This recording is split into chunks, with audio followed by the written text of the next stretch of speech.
بسم اللہ الرحمن الرحیم الحمد للہ وکفی وسلام علی عبادہ الذین اصطفی اما بعد فاعوذ باللہ من الشیطان الرجیم بسم اللہ الرحمن الرحیم الشمس والقمر بحسبان وقال اللہ سبحانہ وتعالی والقمر قدرناہ منازل لتعلموا عدد السنين والحساب وقال النبي صلى الله عليه وسلم صوموا لرؤيته وأفطروا لرؤيته فإن غم عليكم فأكملوا عدة شعبان 30 متفق عليه وفي رواية لمسلم فإن غم عليكم فصوموا 30 يوما۔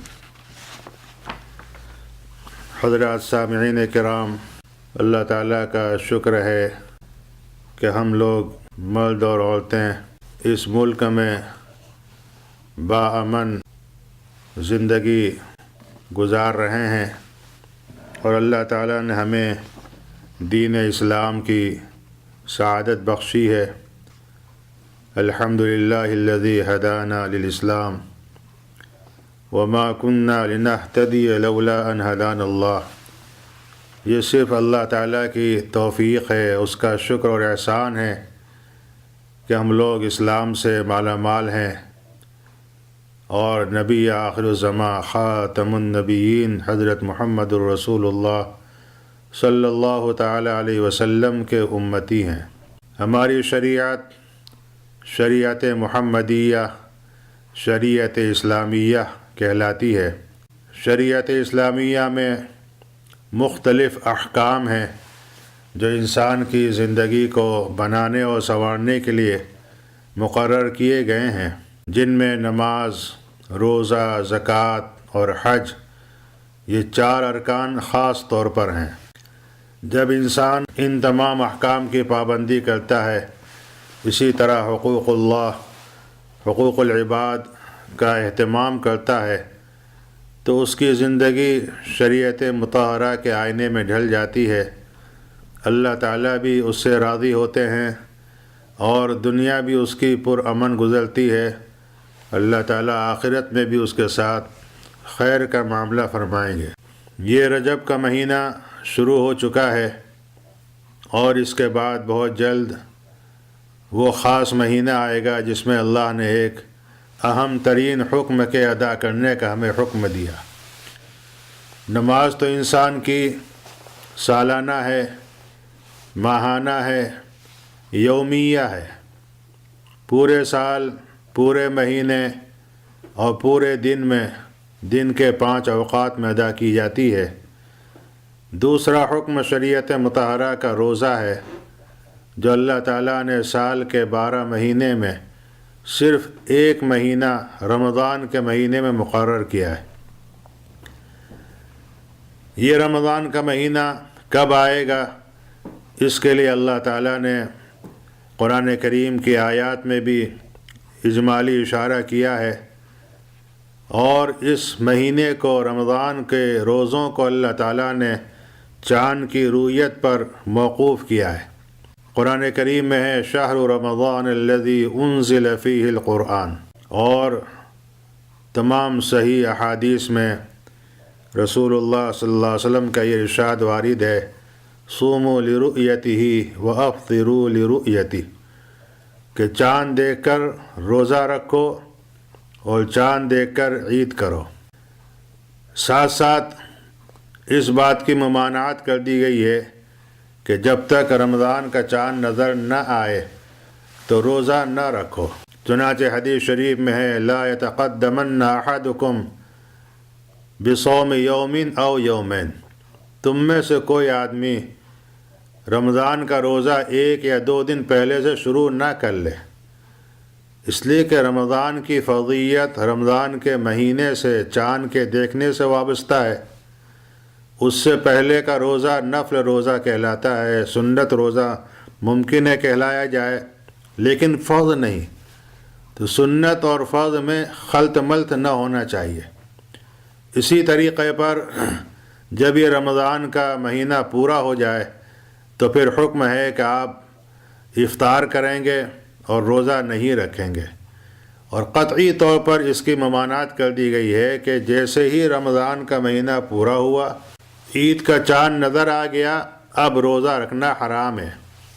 اس کو کہتے ہیں عید الفطر، یوم الفطر، کہ آج کے دن روزہ رکھنا حرام ہے۔ کوئی اگر رکھے گا، اس کو شوق ہوا کہ ہم حضور کا یا شریعت مطہرہ کا بہت ہی اتباع کرنے والے بن جائیں اور عید کے دن بھی روزہ رکھیں کہ اللہ راضی ہو جائیں گے، تو واقعہ یہ ہے کہ اللہ تعالیٰ راضی نہیں ہوں گے بلکہ ناراض ہوں گے کہ جو دن اللہ تعالیٰ نے تمہارے لیے افطار کا اور خوشی کا مقرر کیا اس میں روزہ کیوں رکھا گیا۔ تو رمضان کے مہینے کی ابتدا بھی ہے اور رمضان کے مہینے کی انتہا بھی ہے۔ جب تک رمضان نہ ہو روزہ نہیں رکھنا ہے، اور جب رمضان ختم ہو جائے تو پھر خاص رمضان کا روزہ ختم ہو جاتا ہے۔ اس کے بعد عید کا دن آتا ہے، عید کے دن پورے ہونے کے بعد پھر کوئی آدمی نفلی روزے رکھنا چاہے یا صیام ستہ 6 روزے رکھنا چاہے تو اس کی ضرور گنجائش ہے۔ عید الفطر کا دن، عید الاضحیٰ کا دن، عید الاضحیٰ کے بعد 3 دن، کل ملا کر سال میں 5 دن ایسے مقرر کیے گئے ہیں کہ جس کے اندر روزہ رکھنا حرام ہے۔ بہرحال جب یہ بات معلوم ہو گئی کہ رمضان کی ابتدا بھی ہے اور رمضان کی انتہا بھی ہے، تو ہمیں یہ تلاش کرنا چاہیے کہ رمضان کی ابتدا کب ہوگی۔ اس کے لیے حضرت نبی کریم صلی اللہ علیہ وسلم نے یہ آسان طریقہ بیان کیا ہے، اور یہ ایک ایسا طریقہ ہے جس میں شہر کا رہنے والا، دیہات کا رہنے والا، پڑھا لکھا ہو یا انجان ہو، ان پڑھ ہو، سب کو آسانی سے وہ طریقہ معلوم ہو جاتا ہے کہ شعبان کے ختم پر 29 شعبان کی شام کو چاند دیکھا جائے، اگر چاند نظر آ جائے تو رمضان شروع ہو گیا، اور اگر چاند نظر نہیں آیا تو پھر شعبان کے 30 دن پورے کیے جائیں گے، اور تمام اسلامی مہینے 29 اور 30 کے درمیان میں دائر ہیں، یا 29 کے بعد چاند نظر آ گیا تو مہینہ پہلا ختم ہوا، دوسرا مہینہ شروع ہوا، اور یا چاند نظر نہیں آیا تو 30 دن پورے کیے جائیں گے۔ اس اصول کے مطابق ہم 29 شعبان کو چاند دیکھ کر فیصلہ کریں گے، چاند اگر ہے تو اگلا مہینہ ہے، نہیں ہے تو اگلا مہینہ نہیں ہے، لہذا 30 شعبان پورے کر لیے۔ اب رمضان یقیناً آ چکا ہے، چاہے ابر اور بادل کی وجہ سے ہمیں چاند نظر نہ آئے۔ یہی حال ہے رمضان کے ختم پر۔ 29 رمضان جب ہو جائیں گی تو چاند دیکھا جائے گا، اگر چاند نظر آ گیا تو اگلا دن عید کا دن ہے، روزہ نہیں رکھا جائے گا، اور اگر چاند نظر نہیں آیا تو پھر 30 رمضان پورے کیے جائیں گے۔ کچھ امت میں جلد بازی کا ایسا مرض ہو گیا ہے کہ 29 شعبان کو تو کم اس کی فکر کرتے ہیں کہ رمضان آیا یا نہیں، تھوڑا بہت اطمینان بھی ہوتا ہے، لیکن جب 29 رمضان آتی ہے تو ہر شخص کی نظر اور توجہ لگی رہتی ہے کہ کہیں سے کوئی خبر آ جائے چاند کے دیکھنے کی، اور بس فوراً ہی عید منائی جائے۔ شریعت اسلام میں جلد بازی بھی مذموم ہے۔ حضور اکرم صلی اللہ علیہ وسلم کا ارشاد العجلۃ من الشیطان، کہ یہ جلد بازی شیطان کی طرف سے۔ تمام امور کی تحقیق ضروری ہے۔ قرآن کریم میں فرمایا کہ یا ایھا الذین آمنوا، اے ایمان والو، اگر تمہارے پاس کوئی انسان خبر لے کر آئے تو اس کی تحقیق کرو، فتبینوا، ایسا نہ ہو کہ وہ خبر غلط ہو جائے اور کچھ کر بیٹھو۔ لہذا یہ ضروری ہے کہ ہم چاند کی تحقیق کریں۔ اس میں جلد بازی بالکل پسندیدہ نہیں ہے۔ اگر جلد بازی کی گئی تو اس کے بڑے نقصانات ہیں، جس میں سے چند میں اس وقت آپ کو یہ سناتا ہوں، سب سے اہم بات یہ ہے کہ شریعت مطہرہ کا ایک قانون ہے کہ جتنی بھی عبادتیں ہیں اس کا ابتدائی وقت مقرر کیا گیا۔ ابتدائی وقت جب تک نہ ہو اس وقت سے پہلے اس عبادت کرنے کا انسان مکلف ہی نہیں ہے، اس کا حکم ہی نہیں ہے، اور اگر وہ اس کو ادا کر لے گا تو وہ ادا نہیں ہوگی۔ مثال کے طور پر ظہر کی نماز کا وقت، جس کو زوال ٹائم کہتے ہیں، 1:10 پر شروع ہوتا ہو۔ اب کوئی آدمی کسی عذر کی وجہ سے یہ چاہے کہ آج 1 بجے یا 12 بجے ظہر کی نماز پڑھ لے تاکہ فرض ادا ہو جائے، ذمے سے ساقط ہو جائے، تو ایسا نہیں ہو سکتا۔ ہاں یہ ضرور ہے کہ اگر خدا نخواستہ وقت آنے کے بعد کسی عذر کی وجہ سے تاخیر ہو گئی اور اس نے اس کو لیٹ کر دیا، مؤخر کر دیا، حتیٰ کہ ظہر کی نماز کا وقت بھی ختم ہوا، عصر کا وقت شروع ہو گیا، اس وقت اگر ظہر کی نماز ادا کرے گا تو وہ نماز اس کے ذمے سے ساقط ہو جائے گی۔ اگر عذر ہے، قوی عذر ہے، شرعی عذر ہے، تو اس صورت میں اس کو گناہ بھی نہیں ہوگا، اور اگر بلا وجہ تاخیر کی قضا کیا ہے تو پھر قضا کا گناہ ہوگا، مگر وہ اس کے ذمے سے ادا ہو گئی اور ساقط ہو گئی۔ اب اس کے بعد جب ختم ہو گیا تو ختم ہونے کے بعد پھر ادا ہو سکتی ہے۔ ہم اگر رمضان میں جلدی کرتے ہیں اور شعبان کے 29 پر تحقیق نہیں کرتے، محض غیر معتمد مشکوک خبر کے ذریعے سے رمضان شروع کر دیتے ہیں، تو پھر جس شعبان کے مہینے میں روزہ نہ رکھنے کا حکم ہے اس میں روزے کا ادا کرنا، اور وہ بھی رمضان سمجھ کر ادا کرنا لازم آتا ہے۔ اور اگر ہم نے 29 رمضان کو تحقیق نہیں کی اور جلد بازی میں ہم نے فیصلہ کر لیا، تو پھر یہ ہوگا کہ وہ دن رمضان کا ہوگا اور ہم اس دن عید کرتے ہوں گے۔ اس صورت میں ایک روزہ عید کا چلا گیا، رمضان کے مہینے میں ہم نے عید کر لی، جس دن میں اللہ کا یہ حکم ہے کہ تم روزہ رکھو، اس دن میں ہم عید کر رہے ہیں۔ پھر اسی طریقے پر بہت سے مسلمان حضرات یہ چاہتے ہیں کہ 6 روزے شوال کے جو مسنون ہیں ان کو ادا کیے جائیں، تو ان کو ادا کرنے میں پھر غلطی ہو جائے گی۔ عید کر کے جب دوسرے دن روزہ رکھنا شروع کر دیں گے تو ظاہر بات ہے وہ دن حقیقتاً عید کا ہوگا اور اس میں روزہ رکھنا منع ہے، اس میں وہ شوال کے روزے رکھ رہے ہیں۔ اس طریقے پر کئی نقصانات ہیں، کئی خرابیاں ہیں۔ 29 رمضان کو خاص طور پر جلد بازی کرنے میں یہ ہوتا ہے کہ شک و شبہ پیدا ہو جاتا ہے، اور آدمی کو یقین نہیں ہوتا ہے کہ آج رمضان ہے یا یہ کہ عید کا دن ہے۔ خاص طور پر ہم تمام سامعین اور سننے والے حضرات جو حنفی المسلک ہیں، شریعت مطہرہ پر عمل کرتے ہیں، ان کے مسلک میں احتیاط بہت سے امور کے اندر مطلوب ہے۔ اس صورت میں احتیاطی پہلو بالکل ختم ہو جاتا ہے اور کچھ کا کچھ ہو جاتا ہے۔ لہذا یہ بہت ہی ضروری ہے کہ جب شعبان کا مہینہ 29 کا دن ہو تو ہم چاند کی پوری تحقیق کریں۔ چاند کی تحقیق کرنے میں یہ ہے کہ اولاً تو ہم اپنے ملک میں رویت کا انتظام کریں اور رویت کریں۔ اگر ابر کی وجہ سے یا موسم کی خرابی کی وجہ سے چاند نظر نہیں آیا تو پھر ہم کسی ایسی جگہ جہاں یہ اطمینان ہو کہ بہت سے حضرات، علماء، غیر علماء، متدین، دیندار حضرات چاند دیکھ رہے ہیں، اور پھر ان کی خبر ہم تک قابل اطمینان طریقے سے پہنچ رہی ہے، ہمیں اطمینان ہو رہا ہے کہ یہ جو خبر آئی ہے اس میں اب شک اور شبہ نہیں رہا، تو پھر ہمیں اس پر عمل کرنے میں حرج نہیں ہے، ورنہ پھر شریعت مطہرہ کے مطابق 30 دن شعبان کے پورے کیے جائیں۔ اسی طریقے پر جب 29 رمضان ہو جائے تو ہم پر اور بھی زیادہ ذمہ داری آ جاتی ہے، اس لیے کہ رمضان کے ایک اہم روزے کا معاملہ ہے۔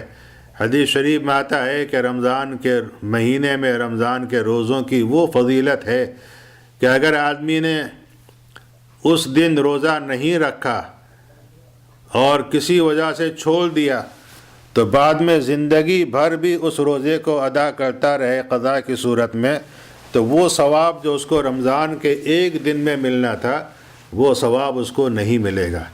لہذا ہم محض جذباتی انداز میں آ کر، جلد بازی میں آ کر اس دن جلدی فیصلہ نہ کر لیں، ہمیں تحقیق کرنی چاہیے۔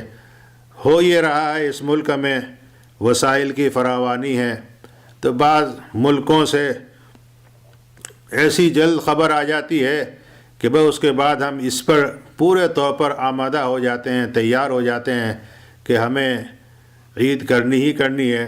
یہ بہت غلط جذبہ ہے، غلط خیال ہے۔ شریعت مطہرہ نے جلد بازی کو پسند نہیں کیا ہے، اور وقت آنے سے پہلے عبادت ادا نہیں ہوتی۔ اگر آپ نے 30 رمضان کو عید کر لی تو آپ کی عید بھی نہیں ہوئی، اور ایک رمضان کا روزہ فوت ہو گیا جس کا اجر و ثواب پھر بعد میں آپ تلاش کرنا چاہیں آپ کو نہیں ملے گا۔ اس لیے بہت زیادہ ضروری ہے یہ بات، آپ اس کا اہتمام کریں اور اس پر غور کریں کہ آیا جو خبر ہمیں دی جا رہی ہے وہ قابل اطمینان ہے یا نہیں۔ جب تک اطمینان کلی نہ ہو جائے اور پورا شرح صدر نہ ہو جائے اس وقت تک اس پر عمل نہ کرنا چاہیے۔ یہ مسئلہ چونکہ اس ملک میں عامتاً موسم ابر آلود رہتا ہے، غبار آلود رہتا ہے، فضا صاف نہیں ہوتی، تو پیش آتا ہی رہتا ہے۔ اس لیے جو یہاں کے فکر مند علماء ہیں وہ ہمیشہ اس کی فکر کرتے رہے ہیں کہ کس طریقے پر صحیح رویت کی ہمیں اطلاع ملے۔ الحمدللہ جب سے علماء کی کوئی تنظیم بنی ہے تو انہوں نے صحیح راستے ہی کو اختیار کیا ہے۔ سب سے پہلے جمعیت العلماء کے نام سے جو ایک مضبوط تنظیم تھی اس ملک کی، ان کا یہی فیصلہ ہے کہ قریبی اسلامی ملک ہے مراکش، اس کی خبر پر اعتماد کیا جائے۔ اسلامی ملک بھی ہے اور اطمینان کن طریقے سے خبر آ رہی ہے، برسوں اس پر عمل ہوتا رہا۔ بعد میں چل کر کچھ معمولی اختلاف ہوا اور انہوں نے ہٹنا چاہا تو اللہ تعالیٰ نے ایک اور تنظیم پیدا کر دی جو حزب العلماء کی شکل میں ہے۔ انہوں نے اس رائے سے قوت کے ساتھ اختلاف کیا اور اس کے بعد پھر وہی بات کہ بھائی صحیح طریقے سے جب تک اطمینان کن خبر نہ ہو ہم اس پر عمل نہیں کریں گے۔ جب اطمینان کن اطلاع آ جائے گی تب جا کر فیصلہ کیا جائے گا۔ الحمدللہ یہ جماعت بھی ایک مدت تک چلتی رہی، پھر کچھ ایسی اختلافی شکل رونما ہوئی کہ ان کو بھی اس سلسلے میں کچھ پریشانی ہوئی ہوگی، لیکن علماء جو اہل حق ہیں، اور ہمیشہ اہل حق کی ایک جماعت ایسی رہے گی جو غلط طریقے سے لوگوں کو آگاہ کرتی رہے گی اور صحیح راستہ بتاتی رہے گی۔ جب اس سے ہٹ کر کوئی اور فیصلہ کیا گیا تو پھر بہت سے علماء اس کے لیے متحرک ہوئے، فکر پیدا ہوئی، اپنے اپنے طور پر ہر ایک نے جذبات کا اظہار کیا، اور پھر وہی علماء کی ایک مستند جماعت بن گئی وفاق العلماء کی صورت میں۔ اور اب الحمدللہ وفاق العلماء اس موقف کو پیش کر رہی ہے کہ سب سے پہلے اپنے ملک میں چاند دیکھنے کا پورا اہتمام کیا جائے۔ اگر چاند نظر نہ آئے تو پھر محض جلد آنے والی خبر سے جب تک کہ وہ مستند طریقے پر نہ آئے اور جب تک وہاں دیکھنے والوں کی ایک جماعت نہ تیار ہو اس وقت تک اس خبر کو نہ مانا جائے۔ چنانچہ الحمدللہ اس پر عمل ہو رہا ہے۔ اگر خدا نخواستہ یہ دونوں طریق مشکل ہو جائیں تو پھر 30 دن پورے کرنے میں کوئی اشکال نہیں ہے۔ تو الحمدللہ وفاق العلماء اس ملک کے بہت سے مستند محقق علماء، متدین علماء جن میں الحمدللہ دینداری ہے، اور اللہ کا شکر ہے کہ وہ تفقہ فی الدین کے ساتھ متصف ہیں، ان حضرات کا یہ فیصلہ ہے کہ جلد بازی سے احتیاط کی جائے اور اطمینان کے ساتھ تحقیق کر کے فیصلہ کیا جائے۔ اللہ تعالی ہم سب کو دین کی صحیح صورتحال پر عمل کرنے کی توفیق عطا فرمائے۔ اللہ ہم سب کو راہ حق بتائے اور جلد بازی کے موت سے اللہ تعالی ہم سب کی حفاظت کریں۔ 2-3 باتیں اور عرض ہیں، وہ یہ ہے کہ جلد بازی کی جہاں سے خبر آتی ہے اس میں سب سے زیادہ مقدم ملک سعودی عربیہ ہے جہاں سے خبر آتی ہے۔ اس خبر لینے میں 2 بیماریاں، 2 خرابیاں بہت خاص طور پر ہیں۔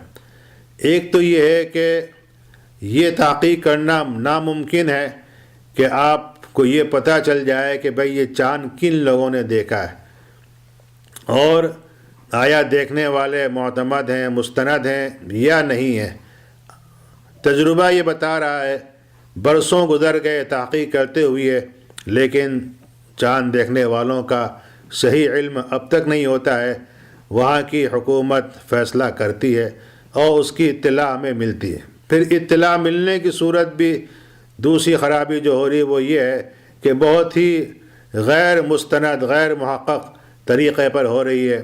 جو وسائل ہیں خبر حاصل ہونے کے، اسی سے خبر لے لیتے ہیں اور اس کے مطابق فیصلہ کر لیتے ہیں، اور یہ دونوں چیزیں شک پیدا کرتی ہیں۔ بنیاد اس جلد بازی کی یہ ہے کہ ہر ملک والوں نے اپنے یہاں ایک کیلنڈر بنا رکھا ہے اسلامی تاریخوں کا، کہ جس کے بعد اسلامی پہلا دن شروع ہوتا ہے۔ یہ کیلنڈر کس بنیاد پر بنایا گیا ہے، یہ ذرا سوچنے کی چیز ہے۔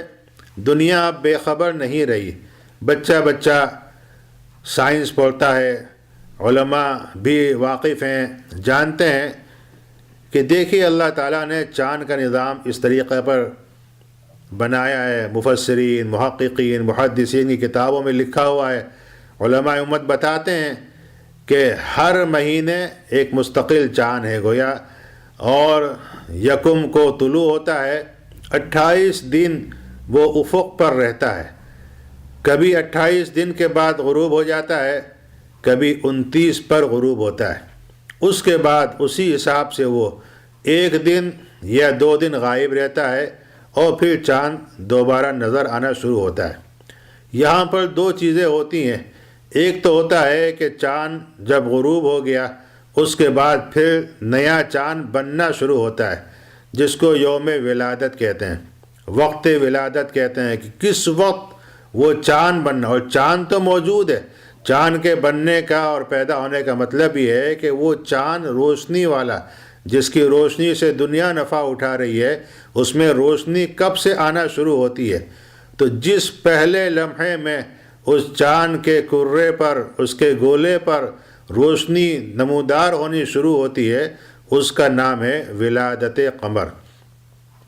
اس کے بعد وہ اپنی جگہ پر اتنی مدھم اور کمزور روشنی ہوتی ہے کہ یہاں سے سینکڑوں اور ہزاروں میل دوری پر وہ روشنی ہمیں نظر نہیں آ سکتی۔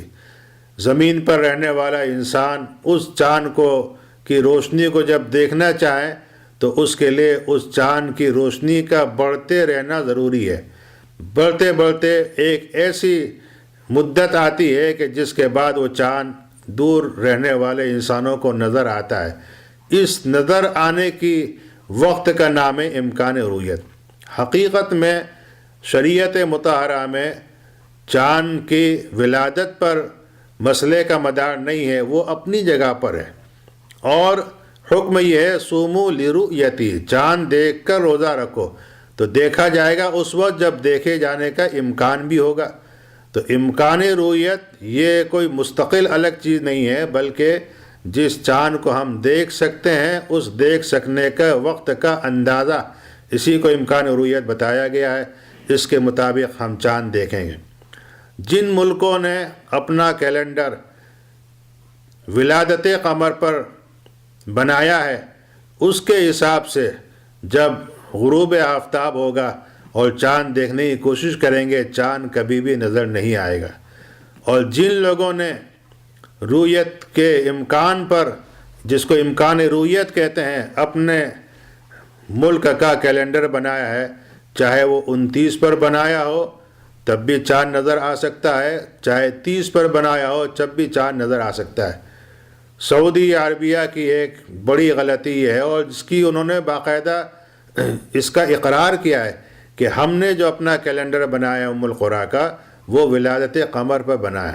اب اس کے اعتبار سے چاند دیکھنے کی کوشش کرنا ایک بے سود کوشش ہے، مگر مشکل یہ ہے برسوں کی تحقیق کے بعد آج بھی اس میں کوئی فرق نہیں ہوا کہ وہ بسا اوقات اسی کیلنڈر کے مطابق فیصلہ کر لیتے ہیں، اور بہت سی مرتبہ غروب سے پہلے بھی ان کا فیصلہ ہو چکا ہے، چاند کے دیکھنے پر مدار نہیں رکھتے ہیں، اور بتاتے یہ ہیں کہ گویا ہم نے چاند دیکھا، ہمارے پاس گواہ ثابت ہو گئے، اور اتنی موہوم اور مشکوک خبر ہوتی ہے، اسی بنیاد پر اختلافات واقع ہو رہے ہیں۔ دنیا میں جھگڑوں کی بنیاد صرف یہی ہے کہ سعودی عربیہ بہت جلد فیصلہ کرتا ہے، تو جو ملک اس کو دیکھتے ہیں سنتے ہیں، جب اپنے ملک میں اس رویت کو نہیں پاتے، یہ اختلاف شروع ہو جاتا ہے۔ جن ملکوں کے اندر امکان رویت پر کیلنڈر بنا ہوا ہے، الحمدللہ وہاں آج تک بھی کوئی جھگڑا نہیں ہے۔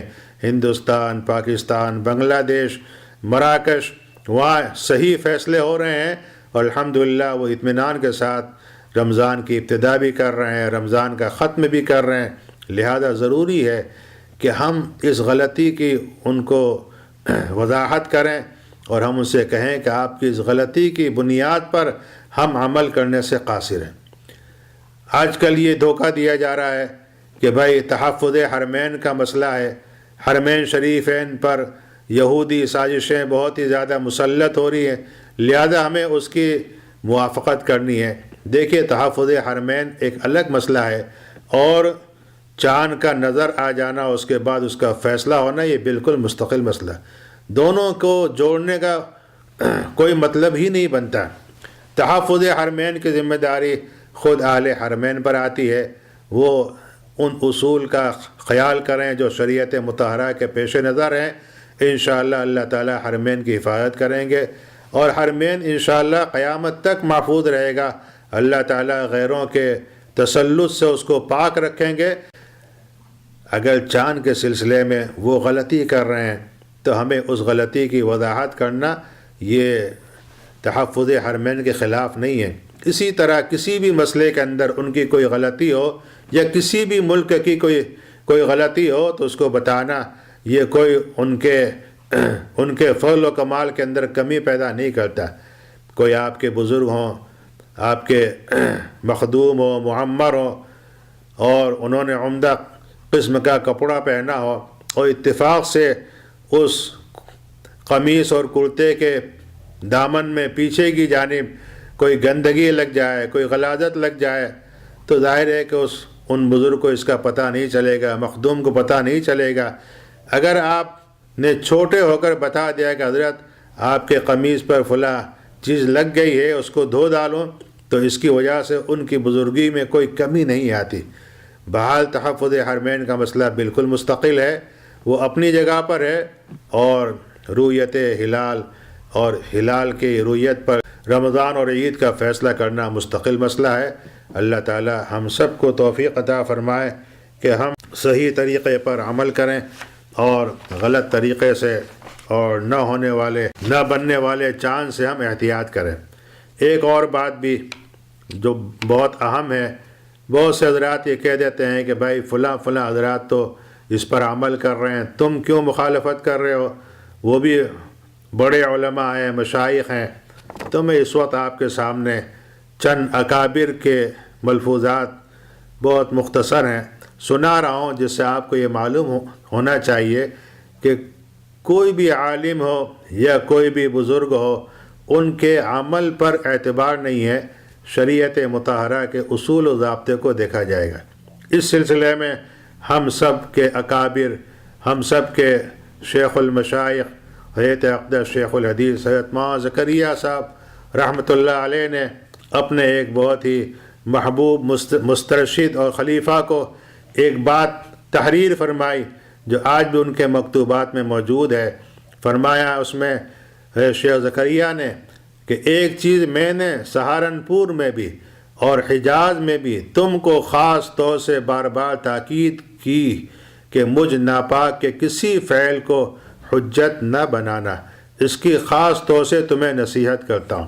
حضرت شیخ الحدیث مولانا زکریا صاحب رحمۃ اللہ علیہ جب بھی کوئی کام کرنا چاہتے تو حضرت مفتی محمود الحسن صاحب اور دوسرے مفتیان کرام سے مسئلہ پوچھتے، اس کے بعد اس پر عمل کرتے۔ محی السنہ حضرت مولانا شاہ ابا الحق صاحب الدوئی رحمۃ اللہ علیہ نے مجالس ابرار میں لکھا ہے، اکابر اور مشائخ اور علماء کا عمل حجت نہیں ہے، ہو سکتا ہے انہیں کوئی عذر ہو، قرآن و حدیث کو دیکھو، اس پر عمل کرو۔ اسی طرح پاکستان کے ایک بہت ہی بڑے عالم اور بزرگ حضرت مولانا محمد یوسف لدھیانوی شہید رحمۃ اللہ علیہ لکھتے ہیں، آپ کے مسائل ان کا حل میں ہے، سب سے اہم تر یہ کہ مشائخ کا عمل شریعت ہو، نہیں کہ اس کی اقتداء لازمی ہو۔ ایک دوسری جگہ تحریر فرماتے ہیں، خوب سمجھ لیجئے کہ پاکستان کا سربراہ ہو یا سعودی حکمران، سیاسی لیڈر ہو یا علماء و مشائخ، یہ سب امتی ہیں، ان کا قول و فعل شرعی سند نہیں۔ ہم لوگ بڑی سنگین غلطی کے مرتکب ہوتے ہیں جب قانون الہی کے مقابلے میں فلاں اور فلاں کے عمل کا حوالہ دیتے ہیں۔ اس سے معلوم ہوتا ہے کہ یہ سب اکابر مشائخ یہ فرماتے ہیں کہ جو شریعت مطہرہ کا عمل ہو، قول اس پر عمل کیا جائے، اور حدیث شریف صاف ہے جو ابھی میں نے شروع میں پڑھی، رسول اللہ صلی اللہ علیہ وسلم کے ارشاد ہے، صوموا لرؤیتہ وافطروا لرؤیتہ فإن غم علیکم فاکملوا عدۃ شعبان 30 یوما، چاند دیکھ کر روزہ رکھو، چاند دیکھ کر افطار کرو۔ اگر آسمان غبار آلود ہو تو زیادہ پریشان ہونے کی بات نہیں، شعبان کے 30 دن پورے کرو۔ اسی طریقے پر رمضان میں 29 پر تحقیق کرو۔ اگر چاند نظر نہ آئے، غبار آلود ہو، ابر آلود ہو، تو آپ 30 دن پورے کر لیجئے رمضان کے، اس کے بعد عید کیجئے۔ رمضان بھی بلا شک و شبہ ہو جائے گا، عید بھی بہت اطمینان کے ساتھ اور صحیح طریقے پر ادا ہوگی۔